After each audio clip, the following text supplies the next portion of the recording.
Pope Francis warned world leaders at the G7 summit in Italy today that humans must not lose control of artificial intelligence.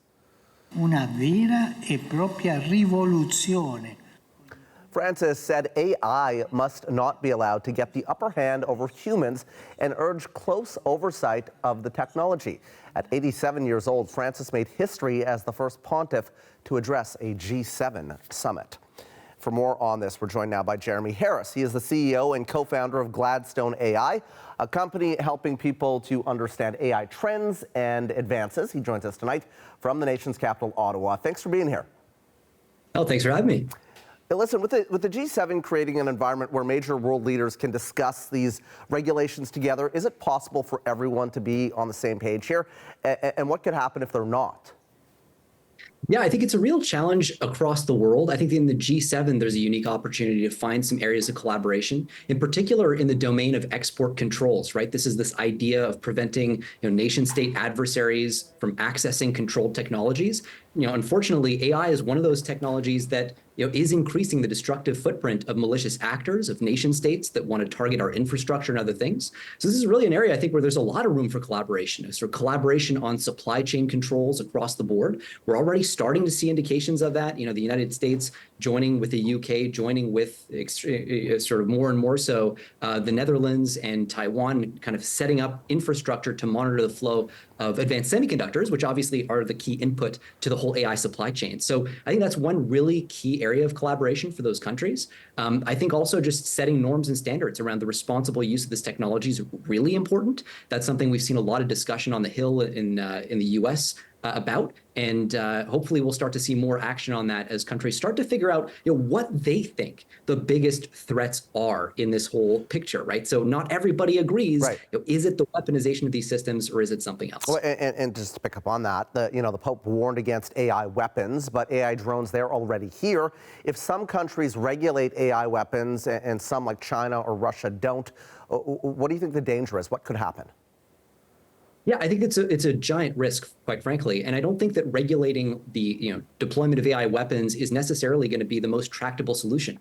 Ultimately, this is why I go back to that whole issue of controlling the supply chain, preventing some of our adversaries from getting their hands on the critical inputs to this technology, right? These are the advanced semiconductor technologies that are needed to build the most advanced systems. But another thing that we got to do, and the investigation that my team and I conducted over the last year, working hand in hand with the team from the U.S. State Department into the world's top AI labs and the security and safety situation there, really turned up a lot of whistleblower reports of folks saying in one instance, there was a running joke at this frontier AI lab that they were, and I quote, let's say, leading nation state actors top AI lab because all their stuff is getting stolen all the time. So there's this really important domain that we got to focus on too, which is securing our own AI infrastructure at home, securing our own AI labs from foreign penetration, foreign espionage. That's something that just hasn't gotten the kind of attention that it really needs to. There's this illusion that we currently have that the West is ahead of the game in AI, but that's not actually true as long as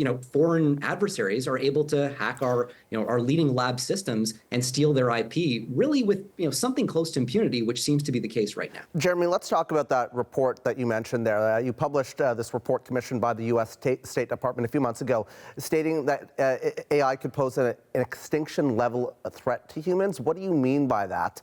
And do you think that there's been progress on that front since this report was published?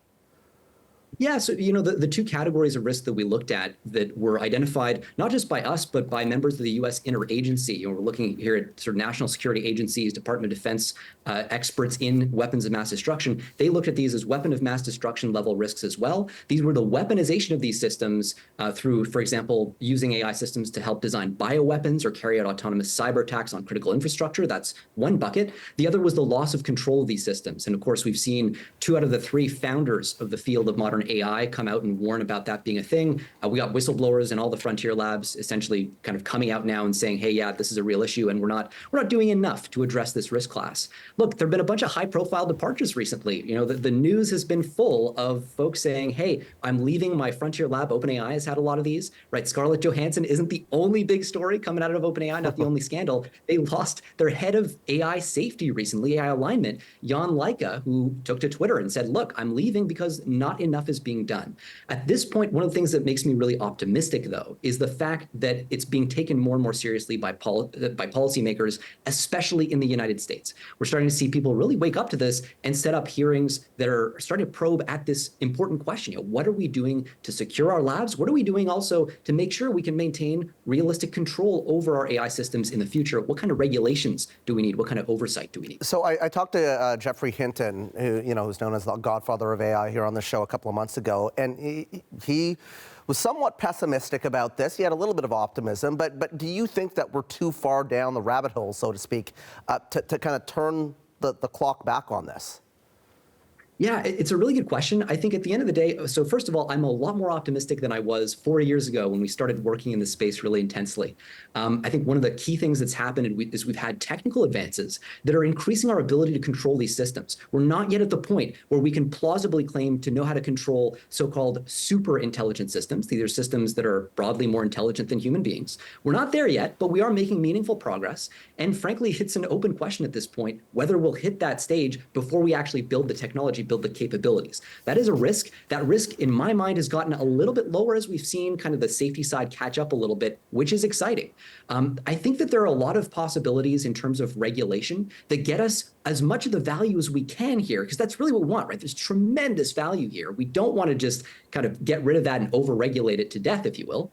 But we do have to do things like, for example, introduce safety-first principles, safety-first regulation and oversight in this space, where instead of having developers, as they currently do, build the system and then just discover in retrospect, oh, shoot, it can automate cyber attacks, as, by the way, just happened with OpenAI's latest AI system, GPT-4. We discovered just 7 weeks ago that it could automate a wide range of different cyber attacks without having known that, despite it being deployed for years. We got to change that paradigm around and figure out ways to first kind of carve out the system's capabilities, define them, and only then build towards capabilities that we've kind of like, let's say, safety parameters that we set ahead of time. Right.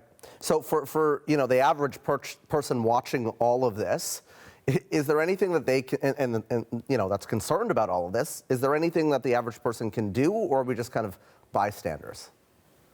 Well, I think ultimately this is going to be a main election issue across the world, really, including in Canada.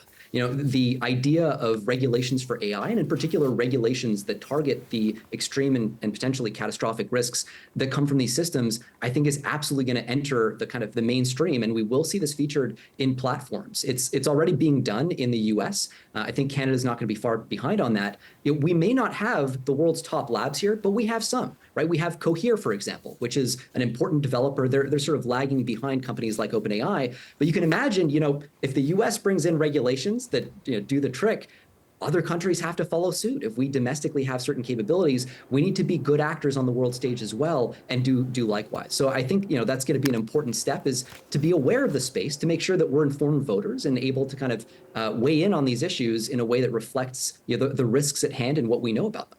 Jeremie, fascinating conversation, and it's an ongoing conversation. Hope you come back and join us again. That is Jeremie Harris. Oh, my pleasure. The CEO and co-founder of Gladstone AI, joining us from Ottawa.